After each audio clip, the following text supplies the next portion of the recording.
ఐటీలో ఎంట్రీ కావాలా? Trainee software engineer గా అజా కోడింగ్ ట్యూటర్ లో 2 వీక్స్ ట్రయల్ పీరియడ్ లో వెంటనే చేరండి. Hello my dear friends, welcome to Suman education TV.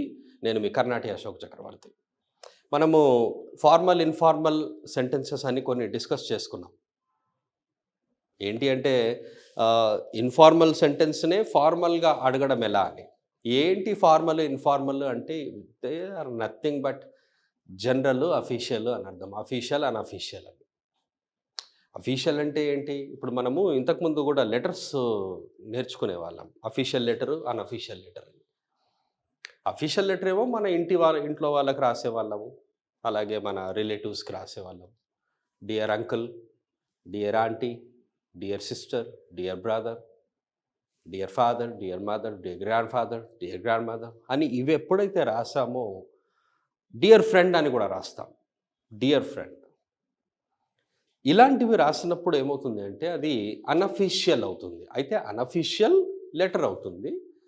మీరు dear sir, good morning sir, good afternoon madam అని అన్నామనుకోండి, ఇది అఫీషియల్ అవుతుంది. మీరు ఎప్పుడైనా చూడండి, ఎవరితోనైనా మీరు రిలేటివ్స్తో మాట్లాడుతున్నప్పుడు వాళ్ళకు గుడ్ మార్నింగ్ కానీ గుడ్ ఈవినింగ్ కానీ అలా చెప్పరు మీరు. ఎందుకంటే అది అన్అఫీషియల్ టాక్ కాబట్టి. ఫ్యామిలీ మెంబర్స్తో మాట్లాడుతున్నప్పుడు మీరు ఎప్పుడైనా గుడ్ మార్నింగ్ కానీ గుడ్ ఈవినింగ్ గుడ్ ఆఫ్టర్నూన్ అన్నారా? అనరు. అది అన్అఫీషియల్ టాక్ కాబట్టి. అలాగే అన్అఫీషియల్ లెటరు, అఫీషియల్ లెటర్ అని ఎలాగైతే ఉందో అఫీషియల్ టాక్, అన్అఫీషియల్ టాక్ అని కూడా ఉంది. దాన్నే ఏమంటాము అంటే, నేను మీకు ఇంతకుముందు కూడా చెప్పాను, ఇన్ఫార్మల్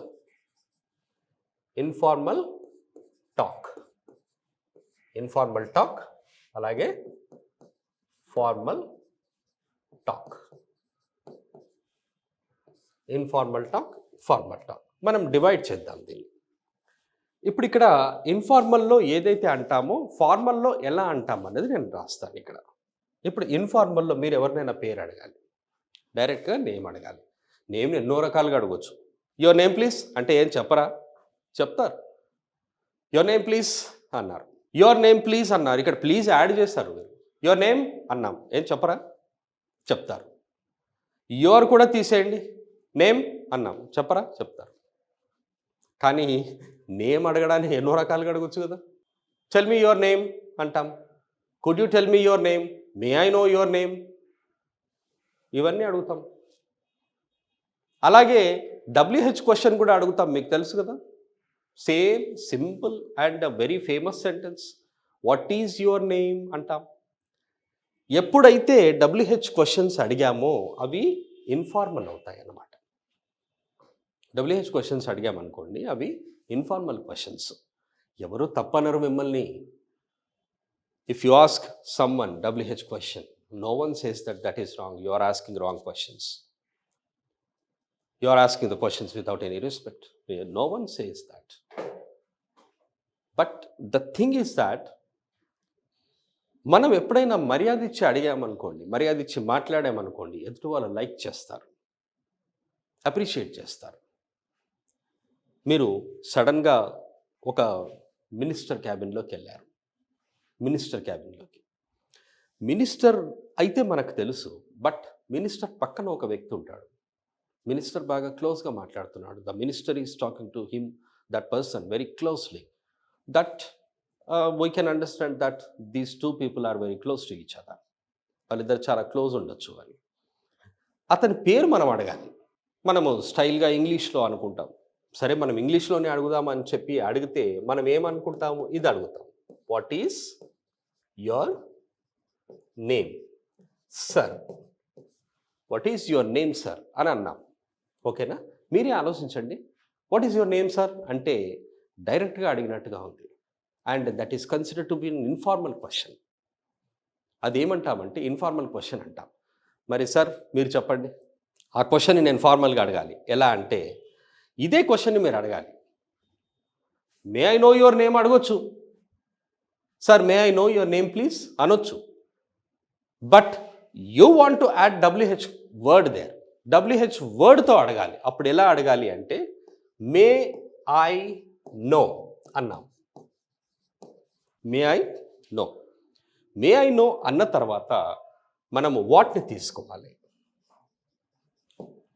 వాట్ని తీసుకొని క్వశ్చన్ని క్వశ్చన్ లాగా రాయొద్దు. మే ఐ నో సార్ నాకు వచ్చేసింది ఇంకా అని చెప్పి మీరు అనుకోవచ్చు. May I know what is your name కాదు అది. May I know what your name is and then question mark. నేను ఇంతకు ముందు కూడా చెప్పాను, క్వశ్చన్ మార్క్ మీరు మే ఐ నో దగ్గర కూడా పెట్టచ్చు. కొంచెం చిన్న డిఫరెన్స్. మే ఐ నో అంటే అప్పుడు ఇది క్వశ్చన్ అవుతుంది, ఇది స్టేట్మెంట్ అవుతుంది. ఏం ప్రాబ్లం లేదు. You can consider these 2 sentences to be a statement, to be question. ఆ 2 sentencesని ఒకే క్వశ్చన్ లాగా అడగచ్చు. May I know what your name is అన్న. May I know what your name is. ఇప్పుడు ఇక్కడ ఇదేమైంది అంటే మీ పేరు ఏంటి అని డైరెక్ట్గా మనం అడిగాం. అదే ఇక్కడ కనుక చూసామనుకోండి, మీ పేరు ఏంటో నేను తెలుసుకోవచ్చా అని వచ్చింది. మీరు సార్ అని యాడ్ చేయొచ్చు. ఇంకా సార్ అని యాడ్ చేస్తే ఏమవుతుందంటే మర్యాద ఇచ్చి మాట్లాడినట్టుగా. May I know what your name is sir, లేకపోతే sir may I know what your name is. Sir may I know what your name is. Sir మీ పేరేంటో తెలుసుకోవచ్చా నేను అని చెప్పి అనడం. అలాగే ఇంకో ఇంపార్టెంట్ పాయింట్ ఏంటి అంటే ఇప్పుడు ఇక్కడ మే ఐ నో అని ఉంది చూడండి my dear. May I no అనేది మీరు ఈ వాట్ యువర్ నేమ్ ఈజ్ తర్వాత కూడా అడగచ్చు. ఇప్పుడు చూడండి, I will write here what your name is అన్న. What your name is. ఇక్కడ దీనికి యాడ్ చేయొచ్చు ఏంటంటే మే ఐ నో. ఇప్పుడు మనం ఇంతకుముందు రాసిన దాంట్లో మే ఐ నో ఫస్ట్ రాసాం. ఇప్పుడు ఇక్కడ వాట్ యువర్ నేమ్ ఈజ్ అనేది ఫస్ట్ రాసాం. ఏం కాదు, రెండు ఒకటి. What your name is may I know అనొచ్చు. What your name is may I know. What is your name may I know కాదు అది. What your name is may I know. కానీ ఎక్కువగా ఎక్స్ప్రెషన్స్ ఫస్ట్ వస్తేనే అది బాగుంటుంది అనమాట. May I know what your name is అంటాం. May I know what your name is. ఇప్పుడు ఇలా రాశారనుకోండి, ఇక్కడ కామా పెట్టాలి మనం, ఎందుకంటే 2 sentences కాబట్టి ఇక్కడ. కానీ ఇక్కడ మనం మే ఐ నో అని ఫస్ట్ రాసామనుకోండి, కంప్లీట్గా క్వశ్చన్గా కన్సిడర్ చేయాలి. మే I know what your name is. అలా రాస్తే ఎలా ఉంటుందో చూడండి. మే I know. May I no ఇక్కడ క్వశ్చన్ మార్క్ పెట్టామనుకోండి, మే ఐ నో అప్పుడు మీరు క్యాపిటల్ లెటర్ రాయాలి. What your name is. That's it. You have to put full stop here. ఇక్కడ మీరు క్వశ్చన్ మార్క్ వచ్చేసింది, ఇక్కడ మాత్రం ఫుల్ స్టాప్ రాయాలి.